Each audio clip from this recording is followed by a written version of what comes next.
Hello, and welcome to Quiet Nights, your gentle retreat into a world of calm and tranquility. Tonight, we invite you to unwind with a soothing story, crafted to ease your mind and guide you toward a restful night's sleep. But before we begin, take a deep, unhurried breath, and then another. Feel the weight of the day slowly melt away, like soft clouds drifting across the evening sky. Let go of any lingering thoughts, any tension that still clings to you. There's no rush, no expectations, only this quiet moment, just for you.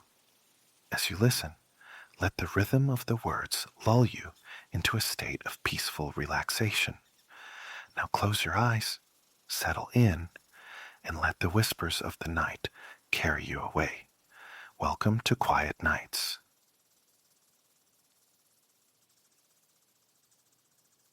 Tucked away in a corner alcove, beside a broad window overlooking the street, Alara nursed her tea.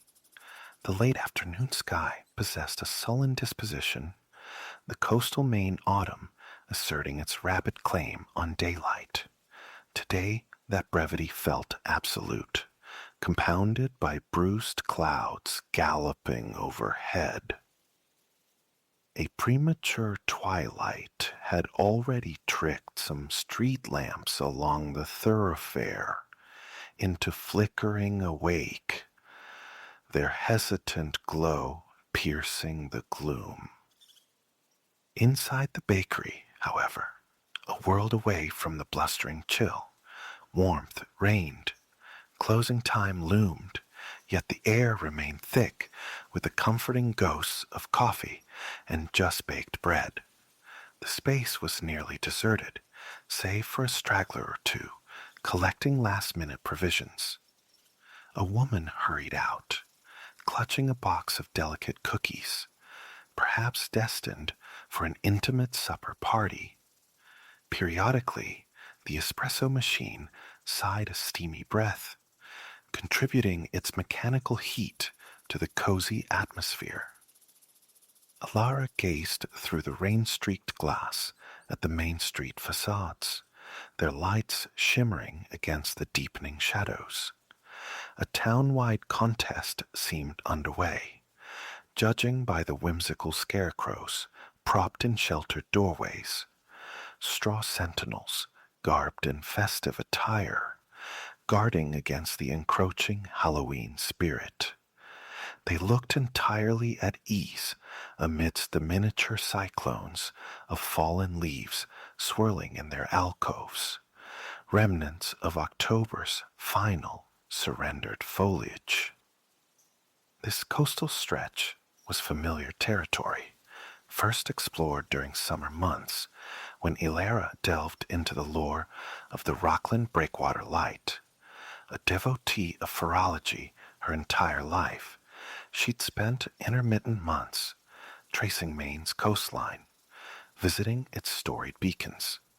That previous journey, curtailed by obligations elsewhere, had left certain destinations unseen. Discovering her route would bring her nearby once more presented a perfect opportunity. A long-anticipated pilgrimage to the Maine Lighthouse Museum before continuing onward. Equally compelling was the prospect of viewing the nearby Owl's Head Light, famed for possessing one of Maine's last operational Fresnel lenses, and reportedly a vista of breathtaking scope. The museum's website proclaimed it the nation's largest repository of its kind, housing an immense collection, lenses like giant glass eyes, foghorns silenced by time, and myriad historical apparatus. After months immersed in research, encountering these artifacts firsthand, absorbing the detailed chronicles accompanying them felt profoundly satisfying.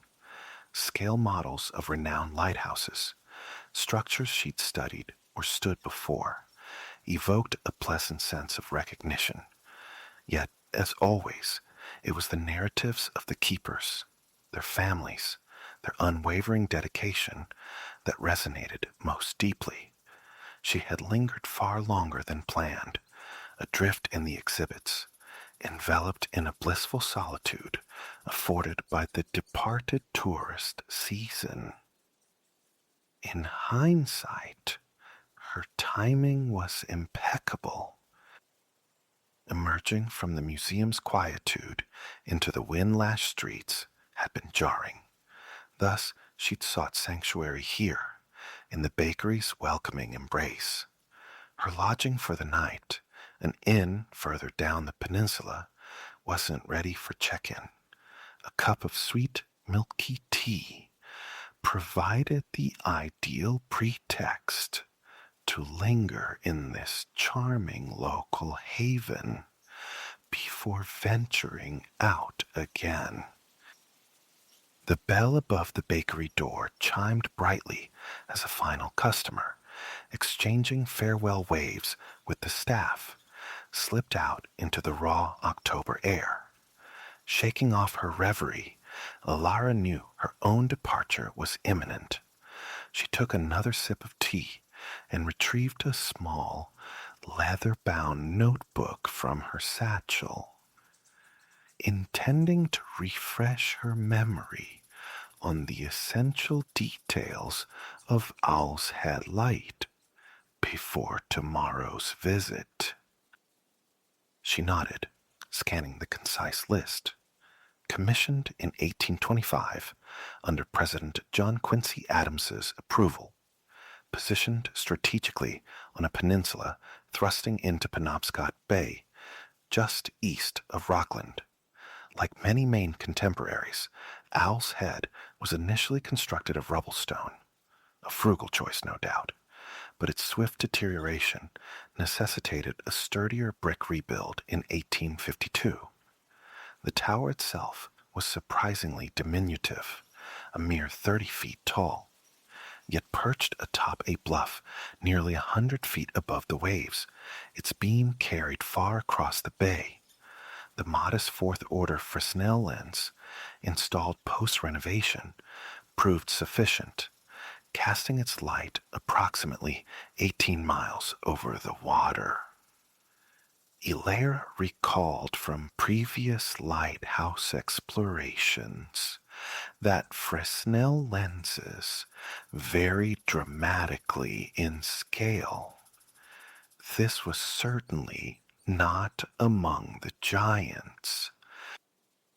Draining the last of her tea, Alara placed the notebook aside. The history of this small beacon seemed relatively unadorned. Primarily, she anticipated the view. A quote attributed to Samuel Adams Drake, discovered during her research, had particularly captivated her. In his The Pine Tree Coast, he purportedly wrote, "Owl's Head ushers at once upon a scene almost too beautiful to profane with speech. When we are looking at it, impossible to find language to do it justice." Whether this held true, amidst late autumn's stark brown beauty, remained to be seen, but she was eager to judge for herself come morning. Alara folded the notebook, tucking it securely into her bag. Rising somewhat reluctantly from her snug window perch, she cleared her small table and shrugged into her warm coat. Wrapping a soft scarf around her neck, she pushed open the heavy door and stepped back into the brisk air. Now, nearly all the street lamps concurred on the lateness of the hour, casting mellow pools of light along the pavement. Alara walked past the glowing neon marquee of the vintage cinema, locating the spot where she'd parked her car hours earlier. She slid gratefully into the comparative warmth of the driver's seat, placing her bag on the passenger side. With the engine humming reassuringly and warmth beginning to whisper from the vents, she engaged the navigation system, directing the car toward her refuge for this blustery night. The bed and breakfast lay only a short distance away. Driving south as the town receded behind her, she passed a turnoff she recognized as the route to the lighthouse itself. Tonight, however, the allure was simply a warm room. Glimpses of the harbor flickered to her left before the road curved inland, flanked by dense thickets. A weathered sign, barely decipherable in the fading light, announced her entrance into a town that grew from sea and stone. Perhaps 10 minutes later, she arrived amidst a small constellation of houses and businesses clustered around a sheltered cove. Gratitude swelled for her navigation system. Addresses were obscured by the encroaching darkness. Nevertheless, she located the correct driveway on her first attempt and pulled into an empty parking space, surmising she might indeed be the sole guest. Alara opened her car door to a rising wind, retrieving her overnight bag from the trunk. Bowing her head against a particularly strong gust, she hurried onto the covered porch and pushed open the heavy front door of the house. Managing her luggage inside, she pulled the door shut behind her, instantly silencing the autumn chill. She paused in the entryway, catching her breath. The house felt old, perhaps once a farmhouse, she mused. Not grand, but undeniably cozy. Her gaze fell upon the rustic, wide wooden planks underfoot, then drifted through a nearby doorway into a living room where flames danced merrily in a stone hearth. A small desk stood before her, a service bell resting upon it. Before she could ring it, however, quick footsteps approached from the rear of the house. A woman emerged, clad casually in jeans and an apron, looking as though she'd just stepped away from kitchen duties. A broad smile illuminated her face as she introduced herself as Martha, welcoming Alara with polite apologies for her informal attire. Alara quickly assured her no formality was expected, and they shared a brief laugh. The distinct impression persisted. This was decidedly the off-season for the inn. The atmosphere, pleasingly, was relaxed. Martha led Alara upstairs, showing her to her room.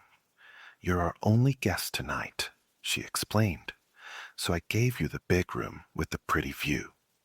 Alara expressed her thanks, anticipating the morning revelation of whatever lay beyond the windows. Her host then extended an invitation for a light supper downstairs once she was settled. With no one else arriving, Martha added, "I thought you might enjoy a bite by the fireside. Does that sound appealing?" It sounded absolutely marvelous. Alara confirmed enthusiastically. With that, Martha departed, closing the door softly behind her. Alara surveyed her accommodation. It did indeed boast what appeared to be excellent windows, though the current darkness offered no hint of the promised vista. Drawing the curtains against the night, she took in the welcoming space. A queen-size bed dominated the center, adorned with a colorful patchwork quilt and crisp white sheets. Hardwood floors, mirroring those downstairs, added warmth, softened by an oval braided rug. An antique chest of drawers stood nearby, surmounted by a charming old lamp, casting a golden circle of light. The walls wore wallpaper, decorated with a delicate floral pattern. The entire room felt both spacious and snug. She looked forward to reading in bed later, after dinner. This was the perfect sanctuary for the night. Tidying her wind-tousled hair in the mirror, she unpacked a few essentials before deciding to head downstairs. Hunger wasn't pressing, but the fireside beckoned irresistibly. Taking her book, she left her bedroom haven and descended the slightly creaky stairs back to the living room. Several immense, soft armchairs and a small sofa were arranged invitingly around the fireplace. Alara chose one, sinking gratefully into its depths, her eyes drawn to the gently flickering flames. The room was tastefully appointed with bookshelves and intimate furniture groupings, suggesting quiet conversation. A bay window presumably overlooked the street, though darkness veiled the outside world. Street lights were sparse in this small riverside hamlet. After a few moments of quiet contemplation, Martha reappeared, peering around the corner to offer a few dinner options. Alara gratefully accepted the suggestion of seafood chowder and a green salad. Martha promised a swift return with a tray and vanished once more. Alara leaned back into the armchair's embrace, closing her eyes. The room's only sounds were the rhythmic ticking of a nearby grandfather clock and the companionable crackle from the hearth. Faintly, she could hear Martha moving about in the kitchen, opening and closing cupboards, somewhere toward the back of the house. It was fortunate Martha returned promptly with dinner, as Alara, enveloped in profound relaxation, felt herself drifting toward sleep. As it was, a standing tray bearing hot soup, oyster crackers, and a delicate salad materialized before her just in time. While waiting for the chowder to cool slightly, Alara inquired if Martha would be joining her for dinner. Martha replied that she'd eaten earlier, but settled into a chair opposite Alara, asking about her plans for the morning. Breakfast, she reminded Alara, was included.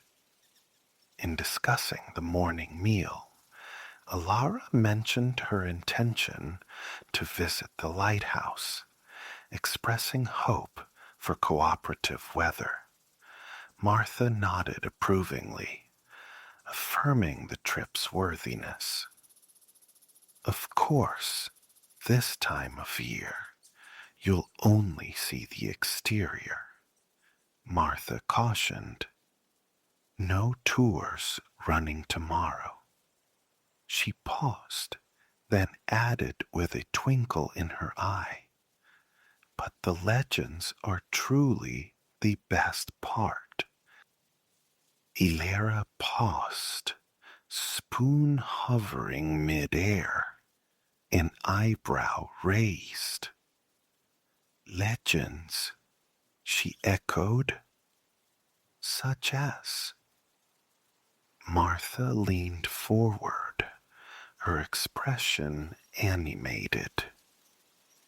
You mean to tell me you've come all this way without knowing about the ghosts? In all her research into the histories, keepers, and mechanics of coastal lighthouses, Alara hadn't encountered any mention of hauntings at Owl's Head. Intrigued, she broke open her packet of oyster crackers and invited Martha to elaborate. Settling back comfortably, Martha nodded, seemingly pleased by the invitation. With the fire casting dancing shadows and the wind keening at the windows, she began. The interesting thing, Martha started, is that both spirits said to haunt the lighthouse are quite helpful. Anyone familiar with the keepers and their profound sense of duty knows they took their responsibilities with utmost seriousness. Nothing deterred them from their tasks, regardless of obstacles. For some, it seems, that vigilance extends beyond life itself.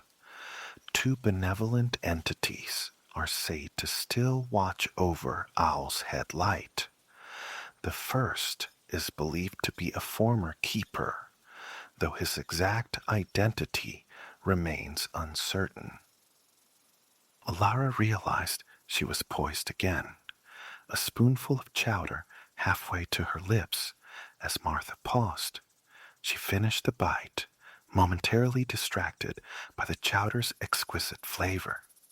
Swallowing the rich, savory broth, she dipped her spoon for more, awaiting the continuation of the tale. With perfect timing, her host resumed. There are numerous accounts of footprints discovered in the snow, leading directly to the lighthouse tower. They're described as belonging to workmen's boots. Now, one might dismiss that. Any man could walk there in the snow. But here's the peculiarity. The footprints invariably lead only in one direction. Martha spread her hands for dramatic effect, and upon following these tracks to the tower, astonished keepers have reportedly found the brass meticulously polished and the lens immaculately cleaned. Alara recalled all she'd learned about the almost sacred importance of those daily maintenance rituals. Such spectral assistance would indeed signify a spirit of the most helpful disposition. Martha wasn't finished with the ghostly keeper, however. In the 1980s, she continued, a family resided at Owl's Head Light, including their 2-year-old daughter, Lily. Her father apparently found her out of bed one night, whereupon she earnestly declared, "Fog's rolling in, time to put the foghorn on." Now, anyone who knows toddlers knows they absorb odd phrases, but the keeper and his wife swore they'd never uttered such words around little Lily. She seemingly conjured it herself. Martha raised a finger. Furthermore, for years within the keeper's house, Lily casually mentioned the presence of a bearded man in a blue coat and a seaman's cap. Alara realized she'd finished her chowder without noticing, sheepishly placing her spoon beside the empty cracker packet. The tale of the spectral keeper was compelling enough, but now curiosity about the second spirit piqued. Martha didn't keep her waiting. Naturally, those familiar with lighthouse operations understand that running a light station often required the assistance of wives, even children. Elara nodded. Her research had certainly confirmed this. Martha continued her narrative. There's a benevolent presence many refer to as the Little Lady, who seems dedicated to maintaining the domestic sphere at Owl's Head. Apparently, she enjoys rattling the silverware in the keeper's house kitchen. She's also been linked to doors opening and closing inexplicably. Martha shrugged, adopting an air of impartiality regarding the veracity of these claims. Then she added, a keeper in the late 1980s reported his wife glimpsing a woman in a white dress gazing out the windows, and their son insisted a lady frequently sat in a chair in his room. People generally describe her presence as peaceful. They don't seem to mind her spectral cohabitation. Alara contemplated the two stories, and of course, after the light was automated in the late 80s, there's been no resident keeper to report whether the ghosts remain, she queried. Martha nodded again, approvingly. Precisely. For all we know, those spirits are the only ones maintaining a constant vigil to this day. Having now finished her delightful green salad, Alara leaned back in the plush armchair, folding her napkin neatly on the tray. Martha paused, asking if she might fancy some hot cider. Alara agreed that cider sounded wonderful, and her host carried the tray back toward the kitchen to fetch their drinks. Sinking a little deeper into her seat, Alara watched the mesmerizing flicker in the hearth, a warm drowsiness beginning to steal over her limbs. Martha returned bearing 2 steaming mugs, releasing a delicious aroma of apples and spice into the room. She placed 1 cup on the side table between them and resumed her seat. Then she began anew. Of course, my absolute favorite story concerning Owl's Head Light isn't about a ghost at all. It involves a remarkably heroic dog named Spot. At this, Alara's eyes widened. She picked up her cider, blowing gently on the surface to cool it. While waiting, she inhaled the comforting, spicy fragrance, closing her eyes in appreciation before prompting Martha to tell her about Spot. Her host obliged readily. During the 1930s and 40s, a keeper lived at the lighthouse with his family, including 2 daughters named Clara and Isabel. As the tale goes, they trained their Springer Spaniel, Spot, to ring the fog bell by tugging its rope whenever a boat passed. It became a customary exchange. Passing vessels would ring a bell or toot a horn in reply. Spot held a particular fondness for the mailboat arriving from Martinicus Island. The mailman, Silas Thorne, was known to bring Spot treats, so the dog always reacted enthusiastically to the unique chug of his engine. Well, one ferocious winter night, a blizzard buried the fog bell mechanism under deep snowdrifts. Simultaneously, Silas needed that bell more than ever to navigate safely past the treacherous rocks at the cliff base. According to the story, upon hearing the mailboat's familiar engine sound, Spot scratched frantically at the door to be let out. He raced down to the shore and commenced barking furiously. Silas was able to whistle back in response, discerning his position in steering clear of the dangerous rocks. Thus, Spot became a local hero. He's not a ghost, but you can find him immortalized at the lighthouse. A plaque commemorates his bravery. Such a very good boy. Martha smiled at the memory of the plucky spaniel and sipped her cider. Alara found herself smiling too. She savored the last warm swallows of her drink and set the empty mug aside. Leaning her head back against the chair, she regarded the fireplace pensively. I'm so glad I heard these stories before visiting, she said to Martha. And to think All I was anticipating was a spectacular view. Martha chuckled in agreement.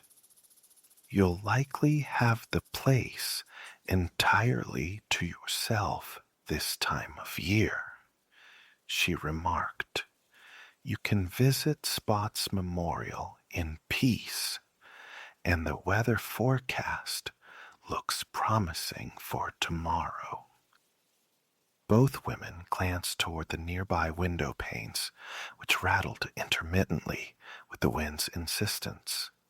They sat in companionable silence for a moment, listening to the old house creak comfortably around them. Sensing perhaps the perfect moment for departure, Martha rose and collected their empty mugs. She informed Alara that warm muffins and fruit would be available in the kitchen any time after 7 the next morning. With a kind nod and a quiet good night, she disappeared toward the back of the house once more. The fire's warmth and the chair's embrace made the prospect of climbing the stairs feel like a chore. Yet the promise of her comfortable bed beckoned. Eventually, Alara roused herself from her spot in the sitting room and ascended quietly. The hour wasn't excessively late, but the profound darkness and wild weather outside lent bedtime an extra layer of appeal. After changing into pajamas and brushing her teeth, Alara gratefully pulled back the cheerful quilt and sank into the crisp white sheets. The bed was supremely comfortable. She tucked the covers snugly under her arms, stretched out fully, and exhaled contentedly. A brief attempt to read proved futile.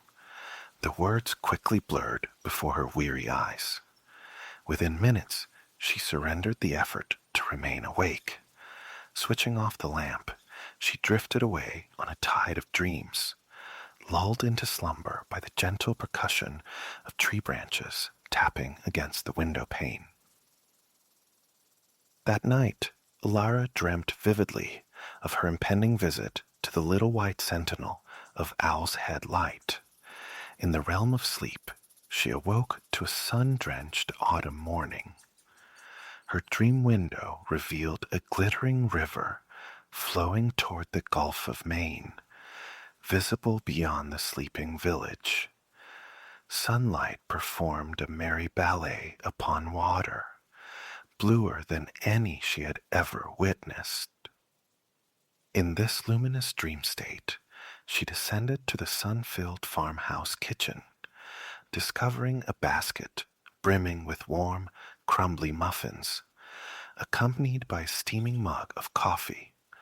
She savored each bite, tasting the sublime fusion of blueberries and the pearl sugar crusting the baked treats.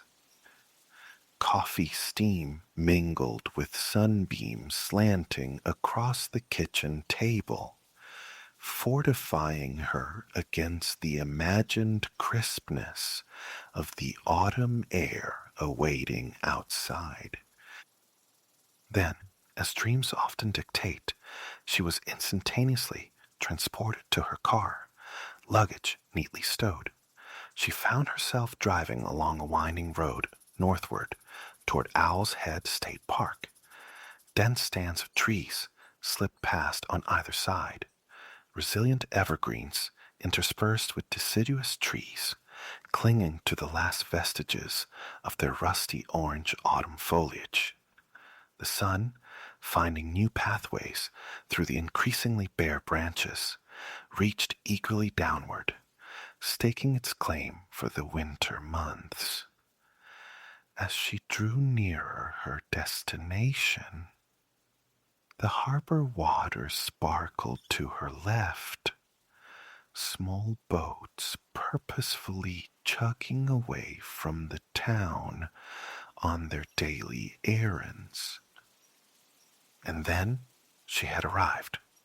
Parking her car in a lot utterly devoid of other visitors, she stepped out into the sharp October air. Alara followed a wide gravel path. To one side, the ground fell away, confirming her elevated position on the promontory. To her right, glimpses of the bay shimmered between trees, hinting at the panoramic splendor yet to unfold. The lighthouse materialized before her. A neat keeper's cottage stood sentinel to her left, while the brilliant white brick tower of Owl's Head Light crowned a steep incline. A set of stairs zigzagged sharply upward, seeming to ascend directly into the heavens, beckoning the visitor onward. She climbed slowly, deliberately. Reaching the summit, she turned, a sigh of pure contentment escaping her lips. The tableau laid out before her was every bit as magnificent as she had dared to hope. The grassy hillside, faded to autumnal golds and rusts, yielded to the craggy headland, plunging dramatically into the water. Beyond lay a vast expanse of churning depths, shifting hues of aqua and deepest blue, stretching from horizon to horizon.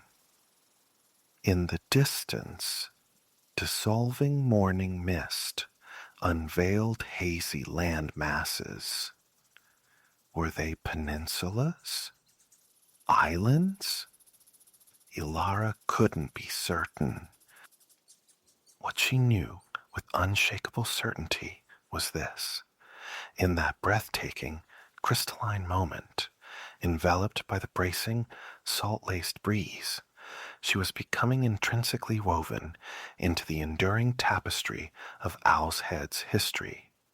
Drifting effortlessly through this dreamscape, she stood suspended in time, perhaps for a minute, perhaps for an hour. Eventually, her dream self found its way to a simple stone marker bearing the inscription, Spot, the lighthouse dog. Reading these plain words, etched forever onto this isolated hillside above the restless sea, Alara smiled inwardly just before waking, imbued with a comforting conviction that this unassuming beacon would forever be watched over by faithful caretakers, seen and unseen. Venetian twilight, soft and apricot-hued, filtered through the tall window of the hostel room where Alara stood, adrift in thought. Her friend, Clara, deftly pinned the last stray curl of Alara's hair, a familiar anchor in the sudden swirl of Alara's Venetian reality. Earlier that day, amidst the vibrant chaos of a street market, gravity had betrayed her. A stumble, a gasp, and then the unexpected solidity of a stranger's grasp. He'd steadied her, this man with hair like polished ebony, and eyes the startling green of sunlit lagoon water. Matteo, he'd introduced himself, his voice a low murmur that seemed to dissolve the surrounding clamor, leaving only the two of them suspended in the moment. It felt scripted, cinematic. Alara had braced for the polite withdrawal, the return to anonymity, but he lingered. When he asked her out, right there amidst the scent of spices and brine, a thrill, sharp and unexpected, pierced the haze of the encounter.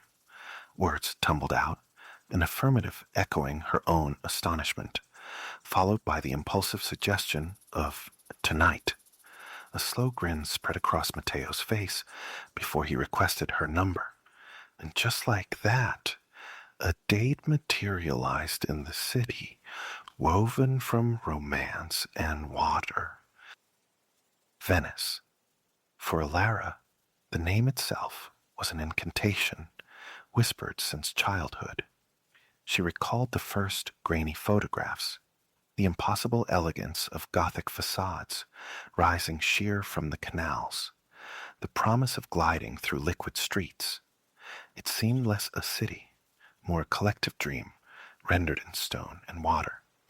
La Bella Vida, the beautiful life, beckoned, a siren song humming beneath the surface of her ordinary days, growing louder, more insistent with time. The allure of its mystery, the palpable romance, carried on the sea-tinged air, had drawn her across continents. And now, improbably, she was here, not just breathing Venetian air, but poised on the brink of a date born from a stumble. The sheer wonder of it threatened to overwhelm her, a feeling tempered only by Clara's unwavering enthusiasm. Since Ilara had burst back into their room, breathless with the tale, Clara had become a whirlwind of supportive energy. Now, evening draped the city, and the room was strewn with the possibilities of Ilara's wardrobe. Laughter bubbled up as Clara critically assessed Ilara's travel-creased options. Debates ensued, the merits of subtle kohl versus bare eyelids, hair up or down, which shoes could possibly withstand Venetian cobblestones. As Ilara slipped into consideration, she voiced a fleeting doubt. Perhaps postpone. Settle in first. Share the initial discoveries with Clara. Clara, brandishing a pair of delicate gold sandals, shook her head decisively. Absolutely not. This, she declared, gesturing vaguely towards the window, towards fate itself, was meant to be. Who am I to interfere with destiny? A smile touched her lips. Besides, she confessed, sinking onto the nearest bed with a theatrical sigh, the jet lag is claiming me. A quiet evening with a book sounds like heaven. Ilara saw the genuine exhaustion painting shadows beneath Clara's eyes. Settled, then. A quick text confirmed the plan with Matteo. His immediate reply promised a night to remember, starting at 7, right outside their door.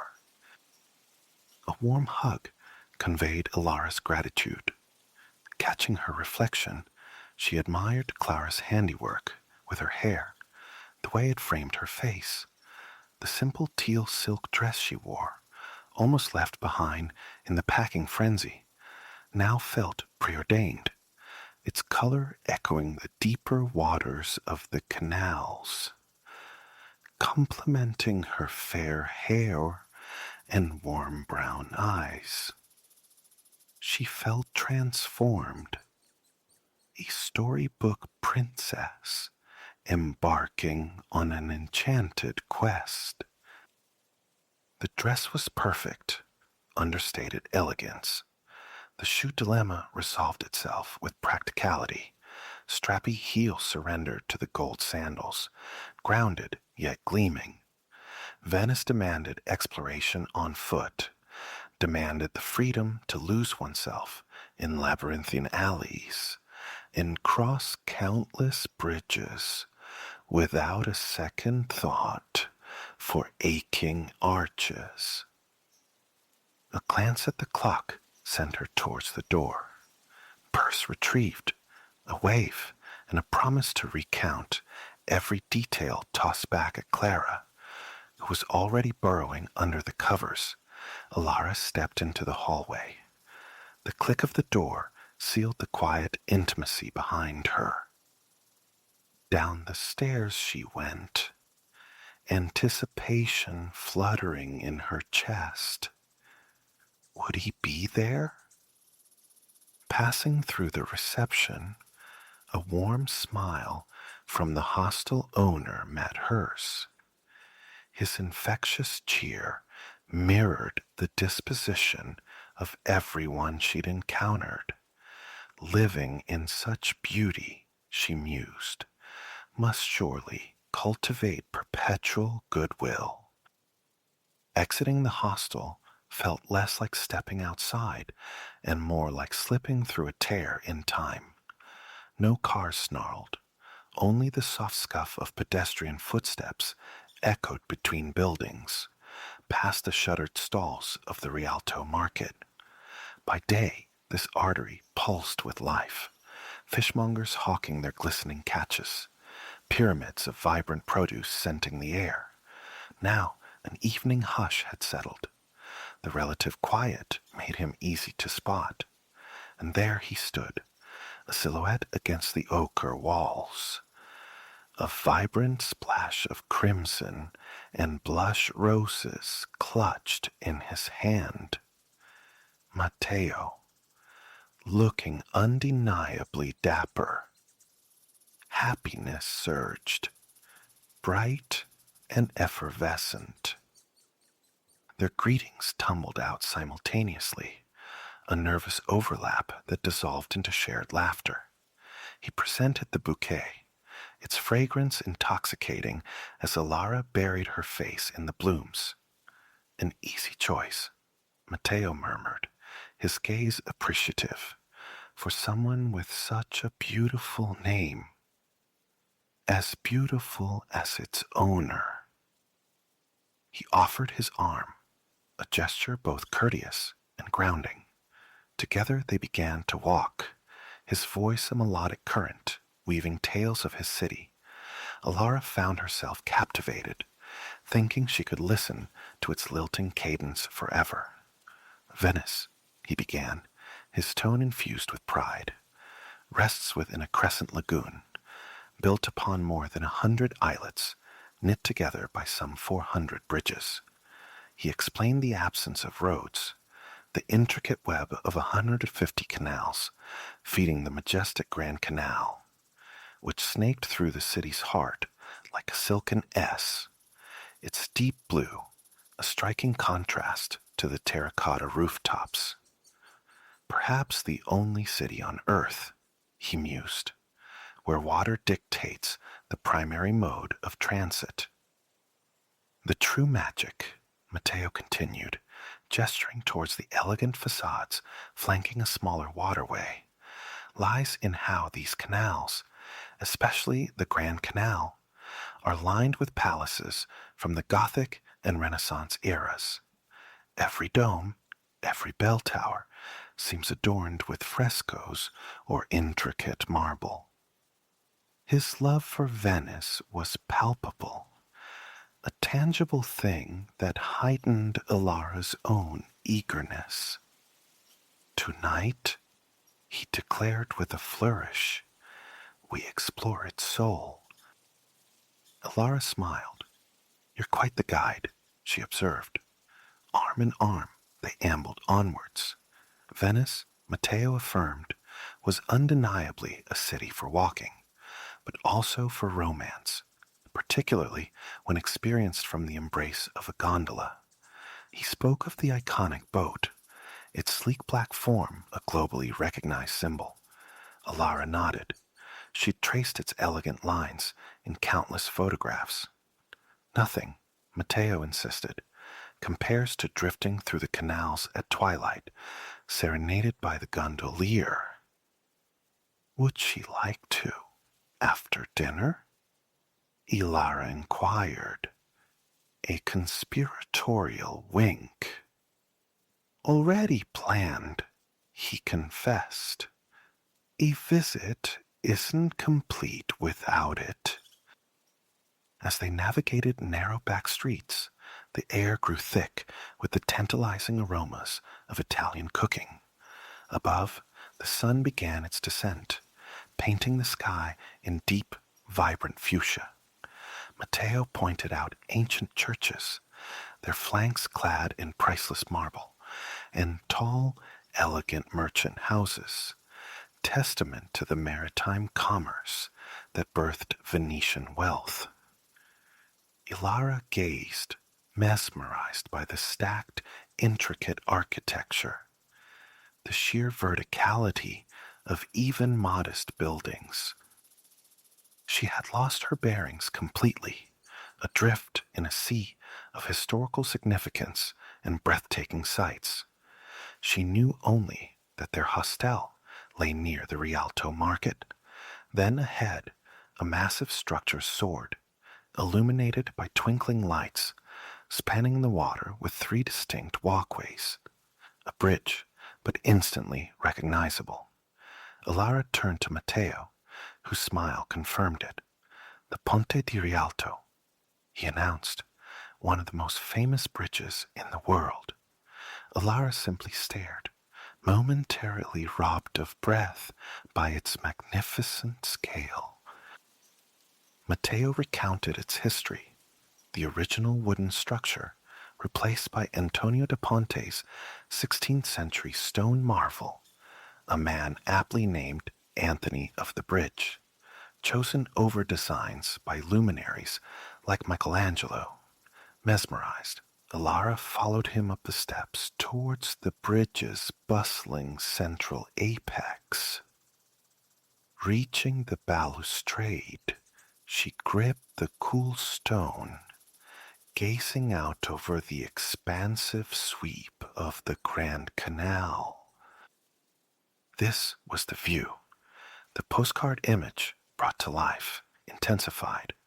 Below, the waterway pulsed with traffic, gondolas gliding like black swans, barges laden with goods, and the larger vessel, Matteo, identified as the Vaporetto, the water bus, its name a charming relic, little steamer from a bygone era of steam power. A couple, accepting a hand, boarded the gently rocking bus before it merged back into the canal's flow. Downstream, gondoliers' voices drifted upwards as they serenaded passengers beneath the immense arch. Alara leaned on the railing, absorbing the spectacle. Matteo joined her, and they stood in companionable silence, watching the ceaseless ballet of boats on the blue-green water. La Serenissima, the most serene. The nickname felt profoundly true. Laughter echoed around them. Fellow onlookers shared her palpable joy. Adding to the enchantment, the sunset intensified, streaking the sky with pale velvet ribbons of light. Alara slipped out her phone, capturing the scene, then turned it on Matteo. He, in turn, politely enlisted a passerby to photograph them together, the glorious canal vista forming their backdrop. As Matteo casually draped an arm around Alara's shoulder, their slightly self-conscious smiles drew a chuckle from the impromptu photographer. A handsome couple, the stranger commented kindly before handing back the phone and moving on.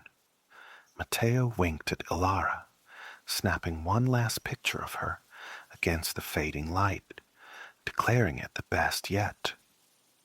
Phone tucked away, they watched the final embers of daylight extinguish. Lights began to prick the windows, lining the canal, their reflections shimmering on the water's surface. Spectral mists started to curl upwards from the inky depths, lending an ethereal quality to the grand palazzi. I could stand here forever, Alara murmured, and never tire of this. I don't think anything else could possibly compare. Matteo nodded his understanding. The Grand Canal, he agreed softly, is the true heart of Venice. Finally, they turned from the railing, arm in arm once more, descending the steps back to street level. The night sky, now a deep indigo, began to fill with stars. Matteo led her to a quaint restaurant tucked onto a corner overlooking the water. He'd reserved a table in the back, the one, he assured her, with the finest view. A cheerful buonasera greeted them as the waiter presented menus. As he retreated, Matteo leaned in conspiratorially. This place is authentic, he whispered, not one of the tourist traps. Alara laughed. Good thing I'm dining with a local, then. Perusing the options, she asked for his recommendations. After thoughtful consideration, he suggested the fritto misto, mixed fried seafood, to start, followed by risi e bisi, a Venetian specialty of rice and peas, akin to risotto. Given the restaurant's reputation for generous portions, they agreed to share. The waiter efficiently recorded their order. A cool breeze stirred Alara's hair. The briny scent of the canal mingled with distant laughter, creating a perfect ambience. The food arrived, and with each bite, Alara declared it surpassed the last. An easy comfort settled between them. Conversation flowed, punctuated by laughter, time seeming to dissolve in their shared enjoyment. Too soon, the waiter returned with a gentle warning. Closing time approached. Matteo settled the bill, sensing Alara's flicker of disappointment that the magical evening might be concluding. He took her hand. A smile played on his lips. Here, in the city of canals and mists, he murmured, the night is only just beginning. His eyes twinkled. It's the perfect time for that gondola ride. Delight surged through Alara. The adventure wasn't over. They strolled from the restaurant along the canal's edge, and there it was, waiting, a sleek black vessel, promising the perfect coda to an unforgettable first date. Stepping carefully into the boat, Alara registered the soothing sound of water lapping against ancient stone.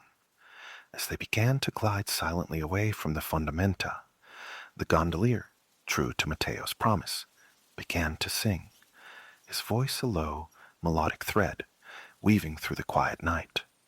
A profound sense of peace washed over Alara, serene, calming. She looked at Matteo, her smile conveying everything words could not. Thank you, it said, for the most romantic Venetian adventure. The gondola carried them deeper into the liquid labyrinth, away into the heart of the Venetian night